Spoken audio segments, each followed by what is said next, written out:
All right, my pleasure seekers, welcome back. So, last time we covered the basics of what your high school sex ed should have taught you, but we're not stopping there because let's be real, a single episode is definitely not enough to cover all the mind blowing details about sex, pleasure, and bodies. So, today we're going to dive even deeper. Think of this as your advanced level adult sex ed, right? We're raising your sexual IQ. We're talking about the full body experience of pleasure, the power of arousal mapping, exploring in the erotic mind, and even how sexual energy connects to overall well being. So, whether you're here to improve your sex life, understand your body better, or just get really good at pleasure, you're in the right place. Welcome back to all my regulars, and welcome to my new listeners. I'm your sex coach, Lauren. So, understanding arousal, okay, it's not just about getting in the mood. A lot of people think arousal is just about feeling turned on, but there's so much more happening under the surface, okay?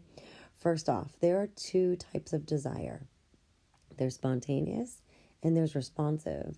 So spontaneous is I'm just naturally in the mood. This is what we're taught as normal. This is what we're taught is what's seen in the movies, right? Like people just attacking each other. They're like, let's go. And then also what you see, which is false, is that it takes 30 seconds and then there's penetration. Okay. The vagina is definitely not wet yet. It needs like 20 minutes. Okay. So this is the thing. This is what we're taught as normal, but it's not the only way people experience desire. The other one is responsive desire, and that is the I need a little warming up before I feel ready for sex. And this is just as valid, but it's often overlooked as like something wrong, Not like that. No, no. So most people, especially women, experience desire responsively, which means they need external stimulation like touch, words, sensual experiences before feeling turned on. Why this matters? If you've ever thought, why am I just never in the mood? It's probably because your body needs a warm up and there's absolutely nothing wrong with you. So let's talk about the arousal network, okay? It's more than just your genitals. Your body is wired for pleasures in ways you may not have fully explored yet, right? That's totally normal. And the key to unlocking that deeper pleasure is understanding how arousal moves through the body. All right, so we have erogenous zones beyond the basics, okay? So, of course, there's the clitoris, the penis, the nipples, and G-spot. But did you know there's also the lower back, maybe the inner thighs, the neck, the ears, the wrists, and scalp, and even the feet, too, are all packed with nerve endings that can trigger your deep arousal. So your homework is to maybe, take a little time, explore, and see if there's some erogenous zones, some places that you react to that you didn't think you did before. Also, another homework, boop, boop, experiment with different types of touch. Light grazing, maybe like a firm pressure or scratch, or even temperature play, very fun, which is like an ice or a warm face cloth, right, or warm breath. Full body orgasms are real, okay, so most people just focus pleasure on the genitals, but true sexual mastery comes from involving the entire body. So try this. Another homework, ding, ding, ding. During solo or partner play, focus on deep breathing and muscle relaxation, where you can spread the sensation outward, okay? Really tuning out the rest of the world. With each breath, drop into your body a bit more. And you can play with the five senses, okay? So, like, what do I see?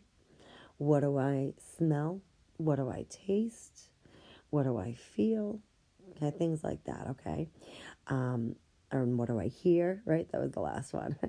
So, our second portion for today is unlocking the erotic mind, okay? Your brain is going to shape your pleasure, okay? So sometimes you're just turned on from a certain look or like a whisper. That's because your biggest sex organ is your brain. So mental stimulation is key. Your erotic mind can be just as powerful as physical touch, if not more. Fantasy is actually going to fuel arousal too. It's why people get turned on from dirty talk, role play, or erotica. And please don't shame your fantasies. I would love for you to explore them.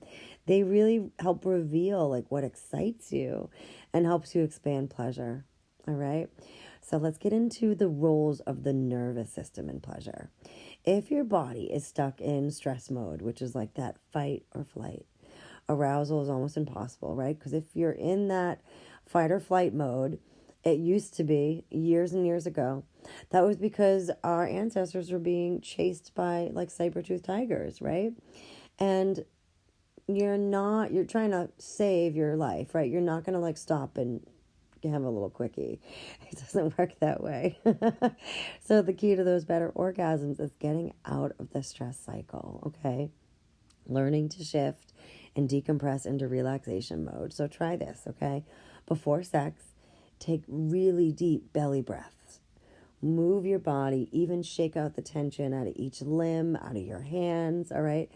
This is going to help your nervous system switch into pleasure mode because you're feeling into the body. All right, let's talk about kinky or taboo fantasies and how they're totally normal. So many people have fantasies that feel pretty like off limits, right? And that doesn't mean that you want them in real life, and that's okay.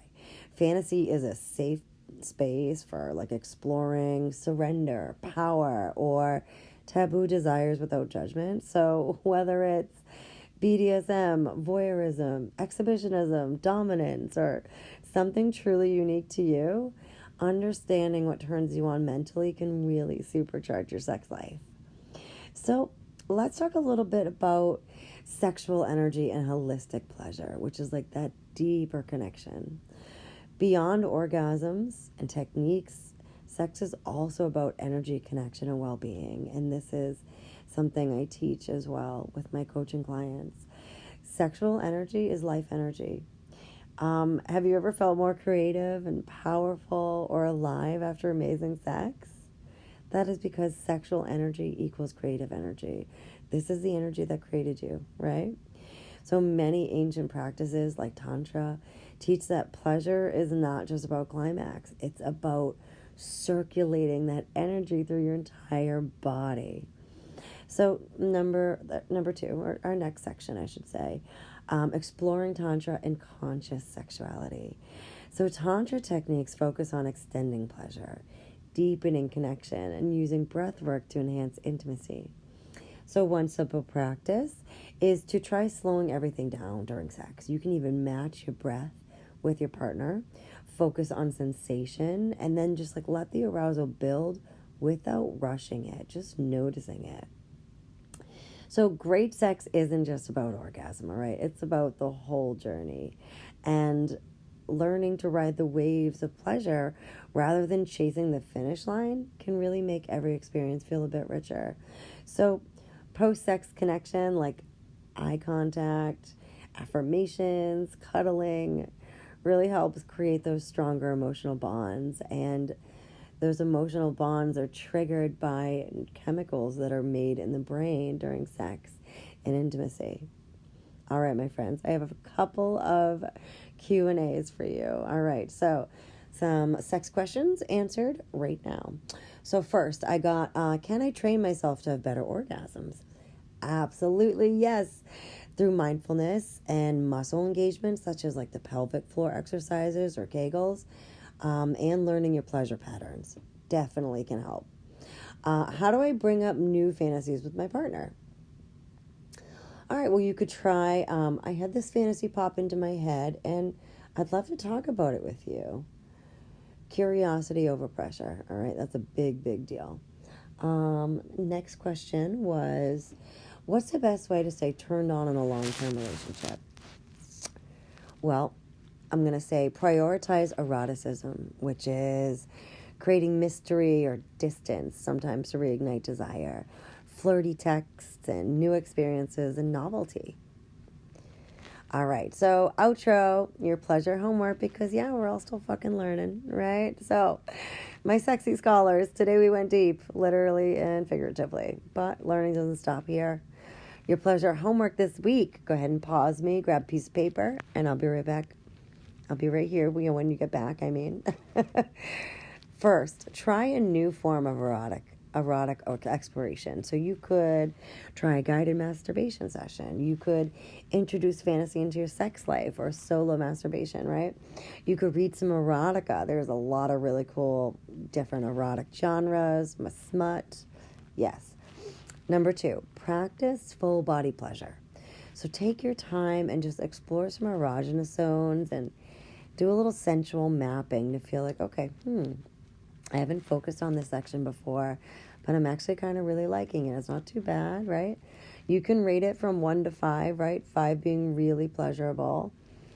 Number 3, experiment with breath work during intimacy. So see how that shifts your experience when you're really more focused on, the breath and the pleasure versus your external circumstances or anything that's running through the brain, right? So, if this episode turned you on, intellectually or otherwise, please hit that subscribe button, hit the like, leave a review, and share it with someone who needs a sex ed glow up. If you want to go a little bit deeper into your pleasure journey, check out my coaching. All of my info is down in the show notes. So, my friends, until next time, stay curious, turned on, and remember, pleasure is your birthright.